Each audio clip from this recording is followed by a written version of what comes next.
je vais dire merci à Dieu pour ce qu'il a fait dans ma vie. Parce que c'est pas facile. Pas ma colère, la casse.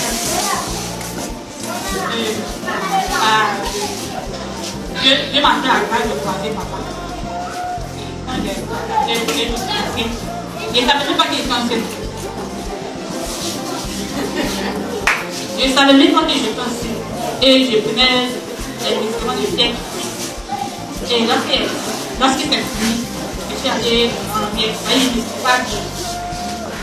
D'abord même j'ai fait le test, même j'ai sorti positif. Donc je vais en Amérique, j'explique, le médecin me dit que tu es enceinte. Mais néanmoins, faire le faux pour voir. On va faire le faux. Il n'y a rien. Je vais à la maison, je paye le test, je vais faire encore. Il n'y a rien. Donc j'arrive à la maison, j'appelle papa, je laisse. Il dit non, il ne faut pas payer les médicaments, que c'est le social. Il m'a envoyé, lui comme ça, d'abord pour te laver. Donc il m'a envoyé, je me lavais avec ça chaque fois. Chaque fois je me lavais, chaque fois je me lavais avec. Une semaine, 2 semaines, je fais encore le test et ça sort plus. On acclame le Seigneur. Et dans ça, je partais à l'hôpital, je suis allée prendre le cahier. Et le gars me disait que, quand on l'a ouvert, on doit faire un séclage. Et ça, c'est quoi encore?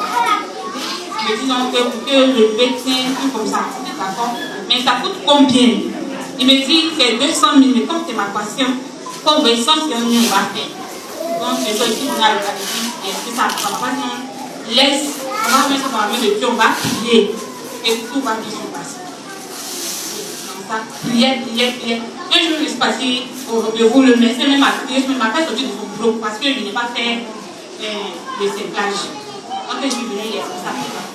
On a prié, Dieu a fait grâce. Si à 6 mois, il s'allait faire, il fallait voir le sexe. Parce qu'il s'allait faire l'échographie ici, et tout va bien. Amen. Donc je suis allée, peut-être quand tu finis de faire le cours, tu dois aller chez le médecin. Je vais chez le médecin, je lui donne l'échographie. Il me dit, non mais je lui pose la question pour savoir, docteur, ça va. Il me dit, tout va bien. Les trucs, comme ça, on ne va plus faire le spectacle, tout va bien. À 8 mois encore, je me retourne. Mais ce n'est pas lui, je trouve une sage-femme là-bas. Et le code, puisque la sage-femme, elle ne sait pas ce qui se passe. Et je demande à la sage, tout va bien. Elle me dit, tout est ok. Mais tout sont bien, ça va dire, ok, Dieu merci. Et je suis venue à la maison. Comme ça, donc prière. On a pas prié. Quand ça arrivait, je suis partie chez maman aussi. De chez ma maman, parce que nous sommes sur la route de Dabour.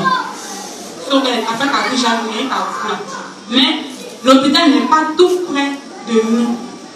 Et lorsque ça arrive, ma maman, l'hôpital ici à Féosa, elle a son don marché, elle me dit, ah, c'est loin d'elle. Et moi, je dis, comme ça, Dieu n'a pas fait la grâce. Si je vais accoucher, pas avec la nuit. Qu'est-ce que ça va être la journée? Mercredi 16 août. Ça a commencé même comme ça, mardi nuit. Jusqu'à mon pote, ma maman dormait. Pas je monte, je tourne au salon. Donc, matin, elle s'est réveillée pour aller faire son marché. Et comme ça, elle est venue me laver, elle est venue de manger. Mon ventre a commencé. 10 heures. Donc, elle venait, je lui ai dit que mon ventre me faisait mal. Elle dit d'accord. Donc, on a commencé à manger. Elle m'a dit non, on n'a pas marché. On a marché, j'ai marché de la maison jusqu'à l'hôpital. Arrivé à l'hôpital, je tombe sur la sage-femme, je me dis, qu'est-ce que c'est un gynécologue qui t'a suivi? Comment on ne peut pas te prendre ici? Et de la manière on voit dans ton carnet, ça c'est un bébé précieux parce que ça fait la 4e fois qu'on ne peut pas. Donc quand on va à Dabou, quand elle a fini de parler, elle me dit, allons à la salle, elle me voit.